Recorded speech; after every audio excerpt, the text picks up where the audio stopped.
আচ্ছা, আমার হলো আপনাদের সাথে আফ্রিকান অ্যান্ড ক্যারিবিয়ান লিটারেচার পড়েছে এবার। আপনারা কি থার্ড ইয়ারে এবার? আচ্ছা, third year first semester, last semester.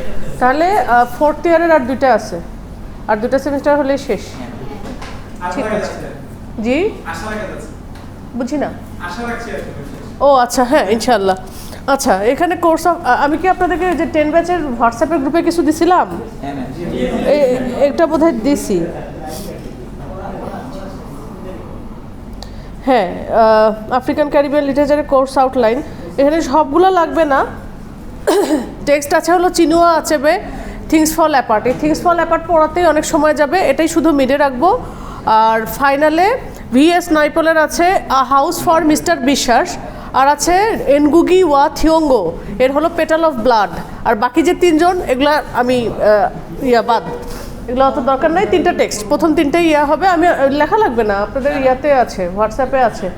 আর যা যা আমার তো কোর্স অফার করা হয় না ইআরপিতে আমি তাহলে দিয়ে দিতাম, মানে এগুলো দিয়ে দিতাম, পোস্ট করে দিতাম। আপাতত হোয়াটসঅ্যাপে দিয়েছি। আর এটা গেল, আর এটা ব্যাকে যাই। আর এখানে কি আছে দেখি, এখানে কিছু নাই। এখন থিংস ফল অ্যাপার্টের, আচ্ছা এই ইয়াটা একটু বড় করে দেওয়া যাবে? হ্যাঁ এই ইয়াটা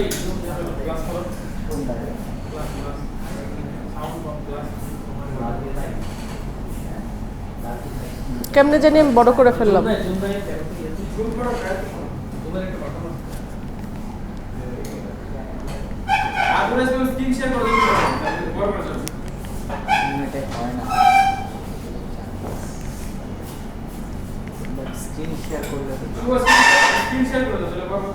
স্ক্রিন শেয়ার কোন বাটনে চাপবো?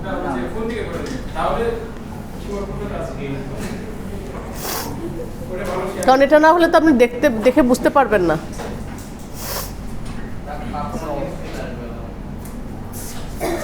ওই আমি আমার মোবাইল থেকে অন করবো? আচ্ছা, আপনারা কেউ আপনাদের মোবাইল থেকে অন করেন? আচ্ছা দাঁড়ান,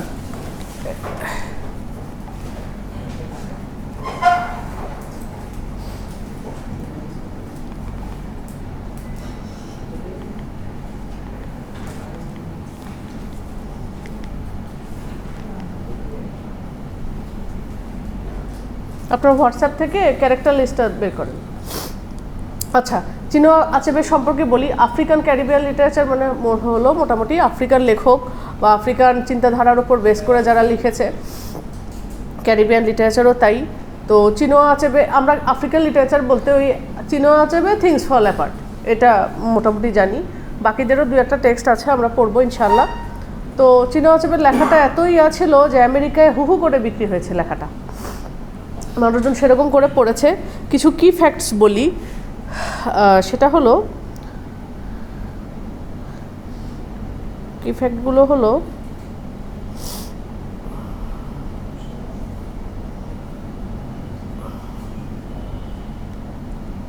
আজকে জাস্ট এমনি বলার মতো বলে যাই। কি ফ্যাক্ট হলো, থিংস ফল অ্যাপার্ট সম্পর্কে তো একটু বলতে হবে কি জিনিস। ফুলটা, এটা একটা উপন্যাস, থিংস ফল অ্যাপার্ট 25টা চ্যাপ্টারের একটা উপন্যাস।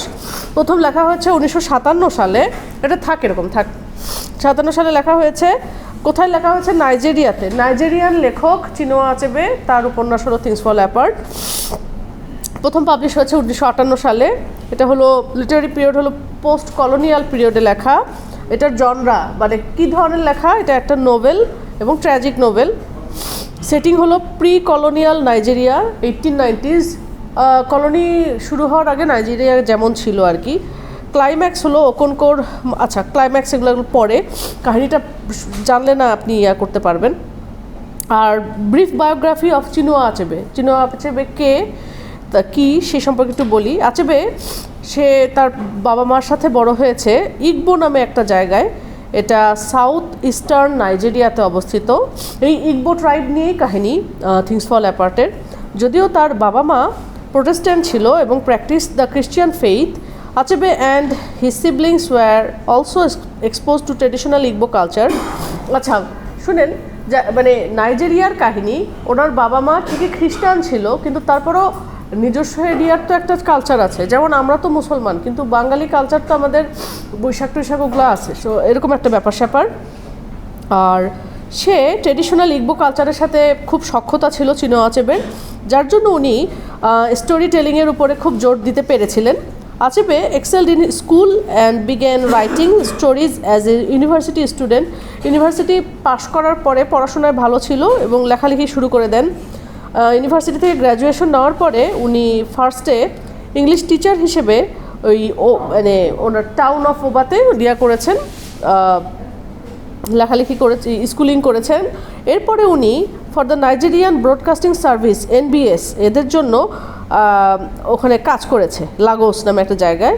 উনি বিভিন্ন ধরনের মানে published and gained world wise attention for things fall apart in 1958। 57 সালে পাবলিশ হয়েছে, 58 সালে অনেক করছে আর কি, সম্মাননা পেয়েছেন।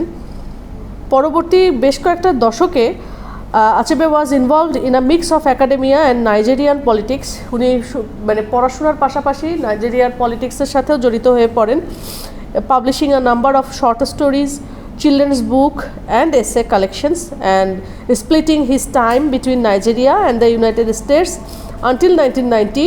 আজান দিচ্ছে।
থিংস ফল অ্যাপার্টটার মানে ব্যাপ্তিটা অনেক বড় আসলে।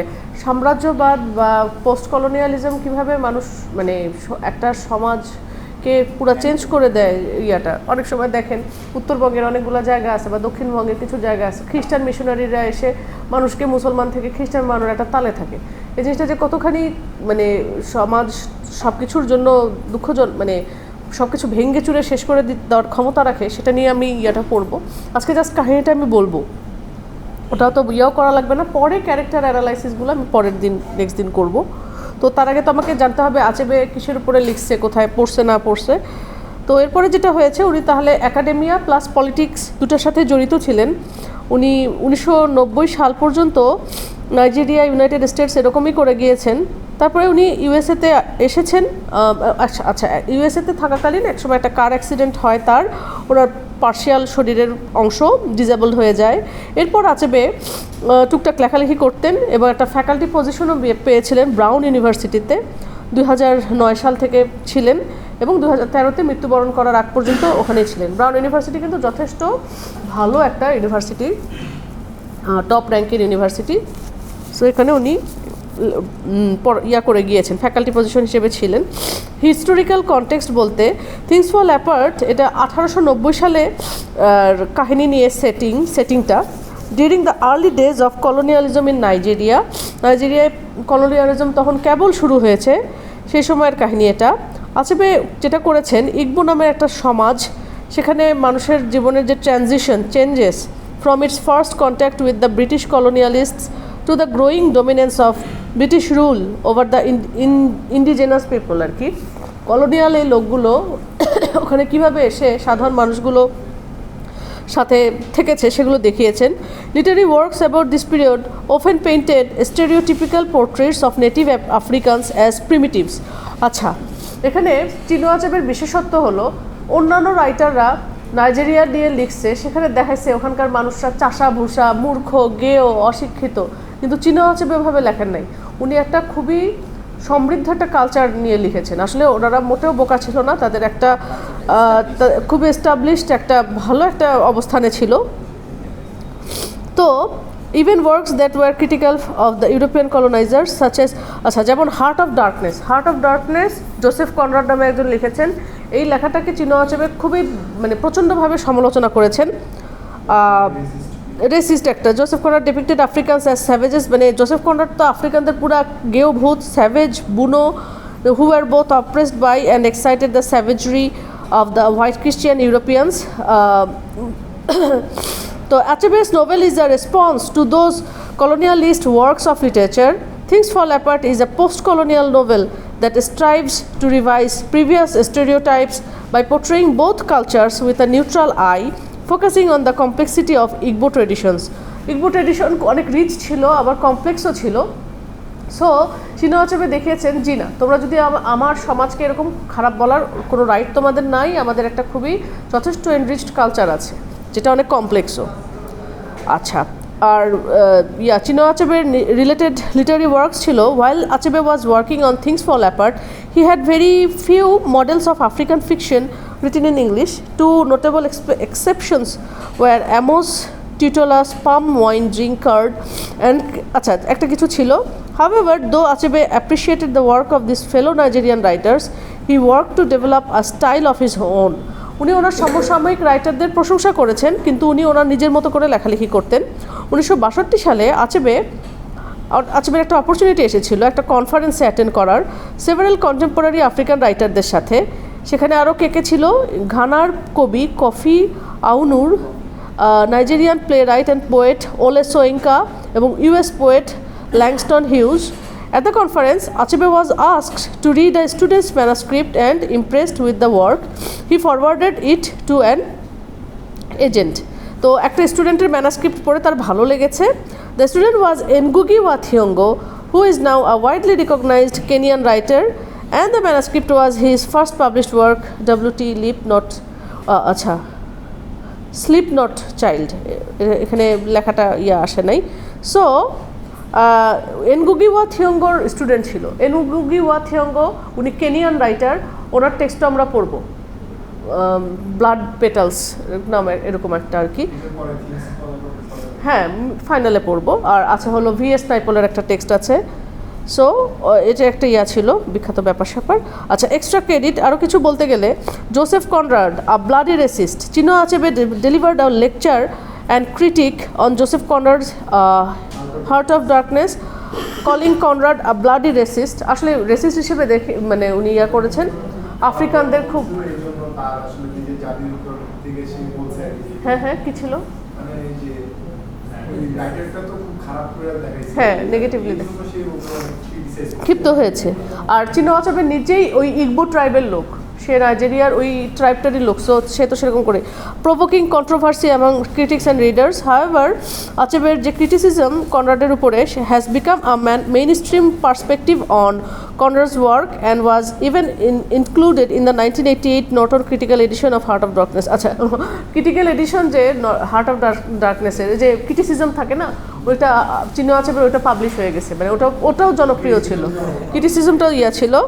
So Achebe, as a politician, Achebe expressed his political views often in writing, but he also involved himself actively in Nigerian politics when he became the People's Redemption Party's Deputy National Vice President in the early 1980s. তাহলে Achebe politician হিসেবেও কাজ করে গিয়েছেন, তার লেখালেখির মধ্যেও তার political থটসগুলো তুলে এনেছেন। However, he soon resigned himself in frustration with the corruption he witnessed during the elections. উনি হতাশ হয়ে পরবর্তীতে ইলেকশনে দেখে ওখান থেকে উনি নিজের নামটাম সরিয়ে এনেছেন। আচ্ছা, এমনি মানুষ ছিল আর কি, আইডিওলজিটা ভালো, গল্পটা শুনলেই বুঝতে পারবেন।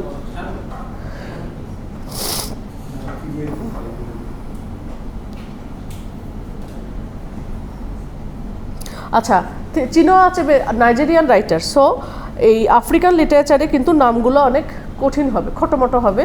তারপরও আমি ক্যারেক্টার লিস্টে বাংলা প্লাস ইংলিশ মিলে আপনাদের জন্য দিয়ে দিয়েছি আপনাদের। হ্যাঁ, তো চরিত্রগুলো কি করে না করে ওগুলোতে যাওয়ার আগে আমি কাহিনিটা একটু বলছি। একটা নিম্ন নাইজেরীয় উপজাতিটার নাম হলো, ট্রাইবটার নাম হলো উমোফিয়া। এই গোত্রের একজন সম্মানিত এবং ধনী যোদ্ধা হলো ওকনকো। এই ওকনকোকে নিয়ে কাহিনী। তো এই গোত্রটা পরপর 9টা গ্রাম মিলায় এই ট্রাইবটা বসবাস করে। ওকনকো সবসময় তার বাবার কর্মকাণ্ডের কারণে মানসিকভাবে খুব চিন্তায় থাকতো। ওকনকো লোকটা খুব শক্তিশালী, স্ট্রং মেন্টালিটির লোক, কিন্তু তার বাবা তাকে জাস্ট ফেল করে দিয়েছে। ব্যাপার কি, তার বাবা ছিল একজন কাপুরুষ এবং অপব্যয়ী লোক, তাই তাকে আকবালা বলে ডাকা হতো। আকবালা কি জিনিস? এই শব্দটা আসলে কাপুরুষ বা ব্যর্থ বা মেয়েলি স্বভাবের মানুষকে বোঝাতে ইউজ করা হয়। তো তো ওকনকোর বাবার অনেক দুর্নাম ছিল এবং ওকনকোর বাবা ঋণগ্রস্ত অবস্থায় মারা যায়। তার বাবা কাজকর্মে দুর্বল হলেও কথায় আবার খুব পাকা। এই সমস্ত লোক এরকমই হয়, যারা ঋণগ্রস্ত হয় তারা আবার কথায় খুব পাকা। যেমন একবার এক ধনী প্রতিবেশী তার কাছে এসেছিল যে আমার 200টা কড়ি, ওই সময় যে ওখানে ওরা কড়ি হিসেবে হিসাব করতো, তো ওটা চাইতে আসছে। তখন সেই বাবা তাকে অনেকবার কথার জালে দীর্ঘক্ষণ আটকে রেখে, তো সে আবার বলছে যে দেয়ালের উপরে দেখো। তো সেখানে উনি দেখালো চকের দাগ দেওয়া ছিল, প্রত্যেকটা দাগ বিভিন্ন মানুষের কাছ থেকে নেওয়া 100টা কড়ি নির্দেশ করে। তো একজনের পাশে 10টা দাগ দেওয়া ছিল। সে বলতেছে আমি একজন আমার কাছ থেকে 1000টা কড়ি পায়, সেটা আগে আমি দেই, তারপরে তোমারটা আমি করবো। এরকম হলো চাটুকার। তো এরকম ওকনকো, ওইদিকে আবার ওকনকো মানে বাবার ছেলে ওকনকো ছিল একজন যোদ্ধা, কৃষক এবং পরিবারের প্রতি খুবই দায়িত্বশীল লোক। একটু পরে নমুনা পাবো। কঠোর পরিশ্রমের মাধ্যমে সে সমাজে তার অবস্থান তৈরি করেছে। তারপরে এছাড়া মানে যুদ্ধেও ফাইটিংয়েও তাকে কেউ হারাতে সাহস করতো না। 18 বছর বয়সে সে এমালিঞ্জ দ্য ক্যাট, ক্যাট কেন একটা লোক, তার নাম হলো এমালিঞ্জ দ্য ক্যাট। বিড়াল কেন নাম এমালিঞ্জ? কারণ মারামারির সময় বিড়ালের পিঠে কেউ আপনি দেখবেন স্পর্শ করা যায় না, একইভাবে ওই লোকটাকেও পিঠে স্পর্শ করা যেত না। তো 7 বছর ধরে সেই এমালিঞ্জ দ্য ক্যাট খুব মানে আনডিফিটেবল ছিল। তারপরে সে ওকনকো এসে তাকে হারায় দিছে 12 বছর বয়সী। আচ্ছা, ওকনকোর 12 বছর বয়সী একটা ছেলে ছিল, তার নাম হলো নুয়ে। বাবার মতো সে পরিশ্রমী না, বরং সে ছিল পুরোপুরি অলস। তো ওকনকোর মনে সবসময় একটা ভয় কাজ করতো যে এই ছেলের পরিণতিও আমার বাপের মতো হয় নাকি। তো নতুন লাল আলুর আচ্ছা, একটা ওদের ওখানে আফ্রিকান কালচার, আলু ধান চাল এগুলোই তো থাকবে, কৃষি প্রধান। আলুর একটা নাম ছিল ইয়াম, YUM, ইয়াম। তো নতুন লাল আলুর উৎসবের সময় ওকনকো একদিন দুপুরে বাসায় ঢোকে। এই সময় তার আচ্ছা, ওকনকো হলো আফ্রিকার কালচার, তো তার বউ হলো তিনটা। তো দ্বিতীয় স্ত্রী সেকেন্ড ওয়াইফের নাম হলো একুয়েফি। সে কিছু কলা গাছের পাতা কাটছিল খাবার মোড়ানোর জন্য। এই সময় সে বলে ওঠে গাছগুলোকে হত্যা করেছে, কিন্তু গাছগুলো আসলে তো জীবন ছিল, মানে গাছের আবার নাকি। তো এটার জন্য আর কি কেন গাছ কাটা হলো, কলার পাতাগুলোকে কেন কাটলা, এই জন্য ওই ওকনকো ওকে মারছে, বউকে পিটাইছে। তো অন্য কোনো স্ত্রীরা এগুলো বলারই সাহস পায়নি, তো যে এগুলো থামো, যুদ্ধ থামাবে সেটা করেনি। পশু শিকারের জন্য ওকনকোর একটা পুরনো জং ধরা বন্দুক ছিল। এই সময় সে স্ত্রীকে বলল বন্দুকটা নিয়ে আসো। সে প্রত্যুত্তরে বললো এটা দিয়ে কোনো গুলিই বের হয় না, বউ বলতেছে। তখন খুব বন্দুক রাখার জন্য ঘরে পাগলের মতো ছুটে গেছে, বন্দুক লোড করে বের হয়ে আসছে। এই দৃশ্য দেখে সেকেন্ড বউ কোনো রকমের দেয়াল টপকে বেঁচে গেল।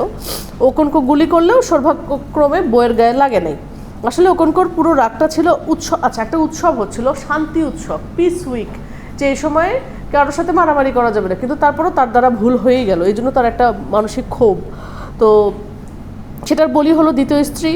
আর একদিন ছোট স্ত্রী 3 নম্বর বউ, তার নাম হলো উজি উগো, এই টাইপের। সে দুপুরের খাবার, আরেকদিন সে 3 নম্বর বউ দুপুরের খাবার তৈরি না করার জন্য তাকে পিটাইছে, কেন করলো না। তো এখন খাবার তৈরি করে নাই কেন, সে আরেক বান্ধবীর বাসায় গিয়ে চুল আঁচড়াতে গেছে, চুল বেনি করবে। তো স্ত্রীকে মারধরের মাধ্যমে শান্তি সপ্তাহের যে নিয়ম ভঙ্গ করলো। তখন ওরা তো এখন আফ্রিকান কালচার, ওখানে একটু আছে, তো পৃথিবীর দেবী, ওদের একটা দেবদেবী আছে বা আছে।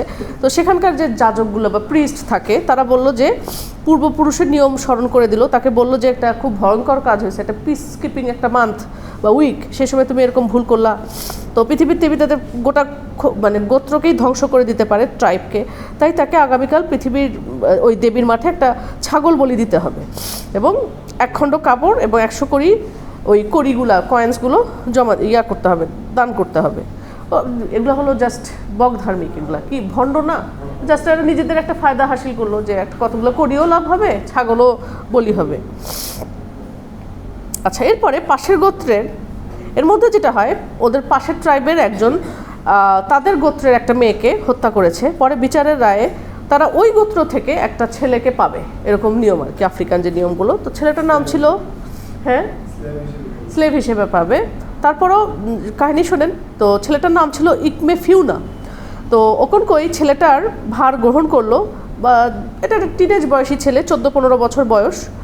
ওকনকর বাড়িতে এসে সে প্রথমে একটু ভয় ভয় ছিল, পরে ভয় কেটে গেছে। প্রথম 2 দিন সে কিছু খায়নি।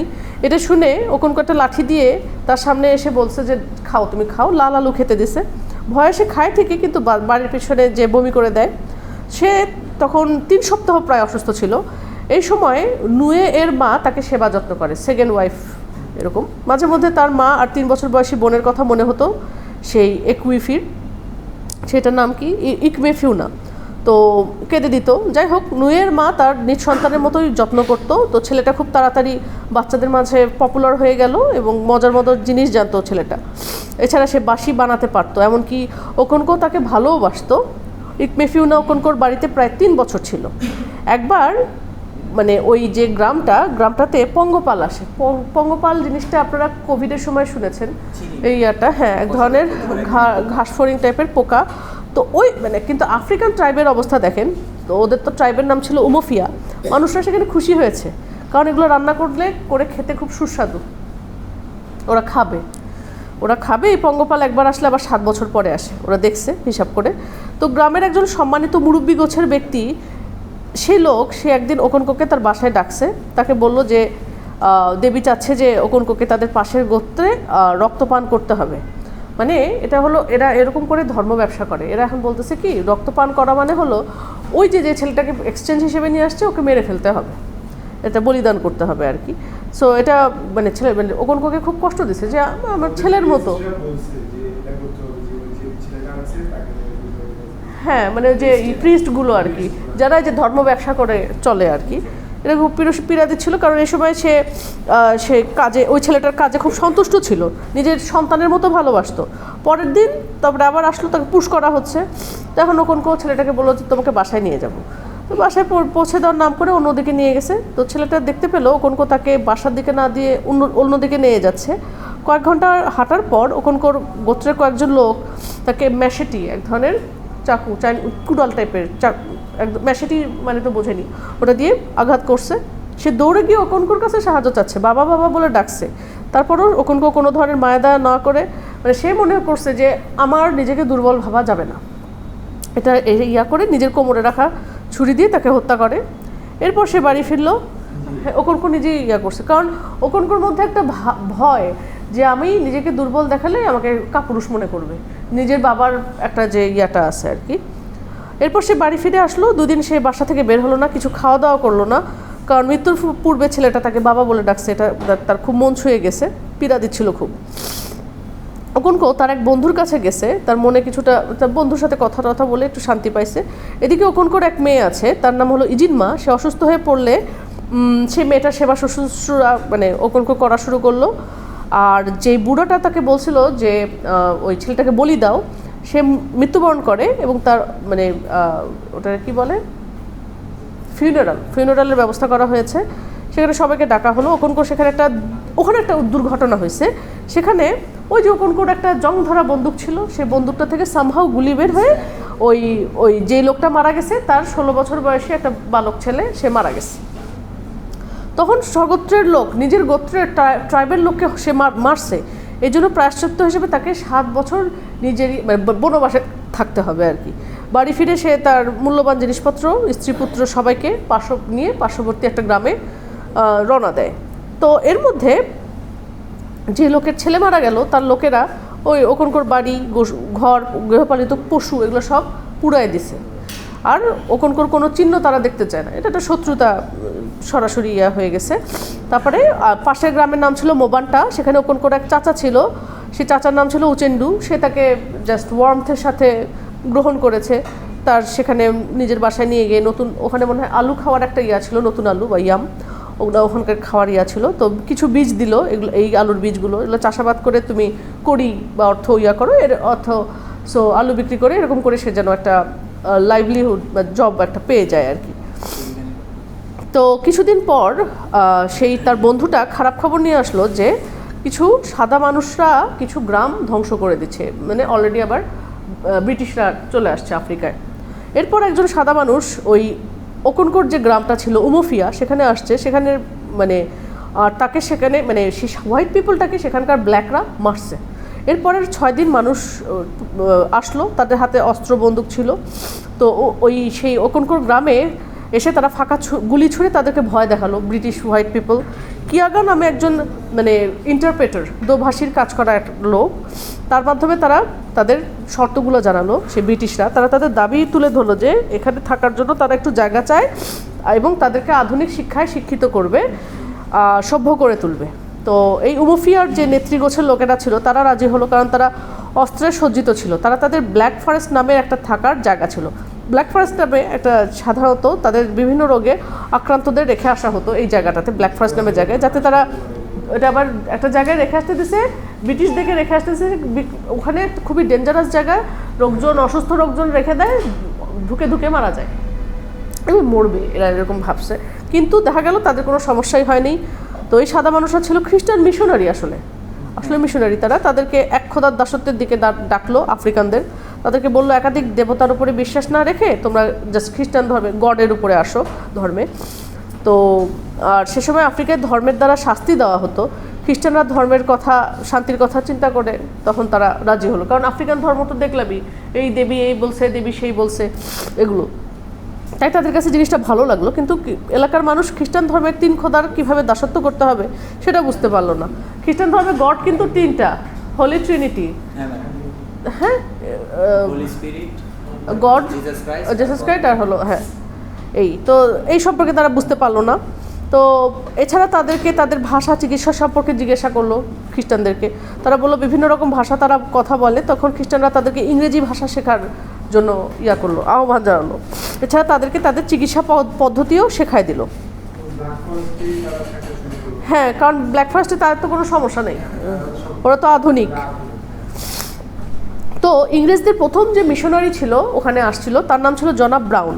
সে আস্তে আস্তে অসুস্থ হয়ে পড়ায় তার জায়গায় জনাব জেমস স্মিথকে সেখানে নিয়োগ দিয়েছে খ্রিস্টানরা।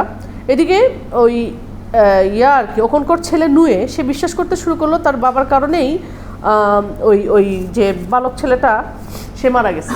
ওর কাছে মনে হয়েছে যে এই ছেলেটাকে বাবা বিনা বিচারে গুলি করে মারলো, এটা ঠিক হয়নি। তার মনের মধ্যে এক ধরনের ক্ষোভ তৈরি হলো। এই সময় সে খ্রিস্টান ধর্ম গ্রহণ করলো। দেখেন কীভাবে সূক্ষ্মভাবে ওরা ধর্মের দোহাই দিয়ে মানুষকে, ঠিক আছে আফ্রিকান কালচার না হয় ইয়া ছিল তাই বলে তো, হ্যাঁ না ওইখানে না, ওরা আসছে হলো ইয়াতে, আগের যে ইয়া থাকতো ওখানে আসছে। ফ্যামিলি ব্যাক করে নাই, এটা আস্তে আস্তে বলছি। তো এর মধ্যে সে যেটা করলো, মানে খ্রিস্টানরা আসলে সব জায়গায় ওদের ইয়েটা ছড়াইছে, ওদের ছড়ি ঘুরাইছে। তো নুয়ে ছেলেটা খ্রিস্টান ধর্ম গ্রহণ করে, সে নিজের নাম রাখে আইজ্যাক। এই ঘটনা শোনার পর তার বাবা ক্ষিপ্ত হয়ে তাকে মারতে যায়। সে তখন তার পরিবার থেকে পালিয়ে যায়। নুয়ে ছেলেটা তখন সিদ্ধান্ত নেয় তার পরিবারের সবাইকে খ্রিস্টান ধর্মে গ্রহণ করাবে। এই সময় ওকনকোট নির্বাসনের সময় এর মধ্যে প্রায় 7 বছর শেষ হয়ে গেছে। তখন সে তার নিজের ট্রাইবে ফিরে আসে, দেখে উমোফিয়া আর আগের অবস্থায় নাই। তার ট্রাইবের বেশিরভাগ মানুষ খ্রিস্টান ধর্ম গ্রহণ করে ফেলেছে। ওকনকোর একটা মেয়ে ছিল যে ইজিনমা, যাকে বিয়ে দেওয়ার দরকার, কারণ মেয়েটা দেখতে মোটামুটি সুন্দর ছিল। ওকনকো ভাবলো যে উমোফিয়ার কারোর সাথে মেয়ের বিয়ে দিবে, কিন্তু কাকে বিয়ে দেবো, সবাই তো খ্রিস্টান। সে বুঝতে পারলো এই খ্রিস্টানদের তাড়াতে না পারলে তাদের অস্তিত্বের সংকট দেখা দিবে। কিন্তু সাদা মানুষরা ততদিনে সেখানে শক্তভাবে গেড়ে বসছে। তারা নির্দেশ দিল যেখানে সাদা মানুষের আইন চলবে, আর কেউ বিশৃঙ্খলা করলে তাদের শাস্তি দেওয়া হবে। এদিকে ইনোচ নামে একজন খ্রিস্ট ধর্ম গ্রহণকারী অতি উৎসাহী ব্যক্তি উমোফিয়ার পৃথিবীর দেবতার সেই উৎসবের সময় একজন মানে একটা রিচুয়ালের মধ্যে একটা কী করছে, কোনো একটা মানুষের বা কোনো একটা দেবতার মুখোশ খুলে ফেলছে, যেটা ওদের তো আবার ধর্মকর্ম ওগুলা, তারা ওটাকে খারাপভাবে নিছে। এরা তাদের পূর্ববর্তীতে আত্মার হত্যাকারী মনে করেছে। তখন তারা উমোফিয়ার সেই 9টা গ্রামের সবাইকে ডেকে আনে, পরের দিন সমস্ত গ্রাম থেকে সবাই বাজারে মানে রিউনাইটেড হয়, তারা ইউনোচের বাসার প্রাঙ্গণ খ্রিস্টানদের চার্চে আগুন ধরায় দেয়। তখন ডিস্ট্রিক্ট কমিশনার তাদের নেতাদের নিয়ে তাদের বাসায় আসে। তারা সেখানে গেলে তাদের জিজ্ঞাসা করে তারা চার্চ কেন ভেঙেছে। তখন তাদেরকে বলে যে তাদের শাস্তি হবে আইন অনুযায়ী এবং তাদেরকে গ্রেফতার করা হয়।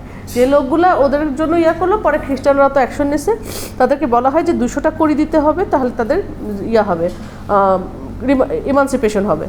2 দিন তাদেরকে কোনো প্রকার খাবার, পানি এবং মল ত্যাগেরও সুযোগ না দিয়ে বন্দি করে রেখেছে। 3য় দিনে একজন বার্তাবাহক নিয়ে বলল যে 50টা কড়ি দিলেই চলবে। তখন তারা রাজি হয় এবং মুক্ত হয়। মুক্ত হওয়ার পর তারা একটা সভা ডাকে, যার উদ্দেশ্য ছিল কীভাবে সাদাদের হাত থেকে মুক্ত হওয়া যায়। তখনও তারা রেবেলিয়াস ছিল। মিটিং শুরুতে গ্রেপ্তার হওয়া 6 জনের একজন বক্তব্য রাখে। তো এর মধ্যে আবার একজন বাণীবাহকের আগমন ঘটে। তারা বলছে যে এই সভা বন্ধ করো। তখন ওকনকো তার ম্যাশেটি বের করে তাদের নেতার মাথা দেহ থেকে এক কোপে বিচ্ছিন্ন করে ফেলে। সে ভেবেছিল যে তার গোত্রের অন্যান্যরা হয়তো বাকিদের পালিয়ে যেতে দিবে না, বরং হত্যা করবে। বাট সে অবাক হয়ে দেখলো যে তারা কেউই কিছু করলো না, তারা একেবারে নির্লিপ্ত। মানে একজনকে মারছি, কেউ কিছু বললো না, সে নির্লিপ্ত। তখন সে তার চাকুটা বালিতে মুছে বাসার দিকে চললো। তখন ওকনকো ভাবলো যে সাদা মানুষরা তাকে হত্যা করবে, কিন্তু সে সাদা মানুষের হাতে তার শাস্তি হবে এটা ভাবতেই পারছিল না, যে এটা আমার একটা সম্মানের একটা ব্যাপার। তাই সে কী করলো, কী করা যায়, নিজেই সুইসাইড করলো। সো এরকম করে একটা মানে একটা ট্র্যাজিক একটা এন্ডিং। আফ্রিকান সংস্কৃতিতে আত্মহত্যা মহাপাপ। এবং হ্যাঁ সাপোর্ট করে, হ্যাঁ হ্যাঁ হ্যাঁ। তো এখন আরও কীভাবে সেই জিনিসটাকে একটা ট্র্যাজিক ফ্লেভার দিছে দেখেন। তো যেহেতু আত্মহত্যা মহাপাপ, আত্মহত্যাকারীকে কেউ স্পর্শ করে না, তখন ওকনকোর মৃতদেহ পড়ে থাকলেও কেউ এসে তাকে স্পর্শও করলো না আফ্রিকান লোকেরা। এদিকে কমিশনার তার লোকজন নিয়ে এসে দেখলো ওকনকো আত্মহত্যা করেছে। সে তার মৃতদেহ গাছ থেকে নামাতে বলল। যাত্রাপথে চিন্তা করছিল যে একটা মানে বলতেছে, মানে এই কমিশনার চিন্তা করতেছিল একটা বই লিখবে যেটার নাম হবে the pacification of the primitive tribes of the lower Niger. কীরকম যে ব্ল্যাক মানে হোয়াইটদের চিন্তা ভাবনা দেখেন, লোয়ার নাইজার। সো সেখানে একটা অধ্যায় থাকবে যেখানে লেখা থাকবে একজন আদিবাসীর কথা, যে সাদাদের একজন বার্তাবাহককে হত্যা করে নিজেই আত্মহত্যা করেছে। সো এরকম করে একটা স্যাড, খুবই গ্লুমি একটা টাচ দিয়ে থিংস ফল অ্যাপার্ট শেষ হয়। সো এখানের যে জিনিসগুলোতে খুবই মানে গভীর কিছু সিরিয়াস নোটে লেখা হয়েছে। সো এটা আমরা যখন আরও ডিটেলড এক্সপ্লেন করব তখন আরও বুঝবেন কী প্রসঙ্গে কী। যেমন থিংস ফল অ্যাপার্টের মানে 4টা লাইন আছে। W.B. ইটস নামে একজন কবি আছে, ওনার একটা কবিতা ছিল, সেই কবিতার লাইন থেকে থিংস ফল অ্যাপার্টের লেখাটা নেওয়া হয়েছে। অনেক বিশ্লেষণ আছে, অনেক ইন্টারপ্রিটেশন আছে থিংস ফল অ্যাপার্টের। এগুলো পড়তেই সময় চলে যাবে মিডের। হ্যাঁ, আর আমি আপনাদেরকে করব যে আপনাদের তো আফ্রিকান কলোনিয়াল মানে এই কোর্সের জন্য যদি একটা বই যেটা হয় সেটা হলো থিংস ফল অ্যাপার্টটা কিনবেন, ভেন্ডরদেরকে দেন।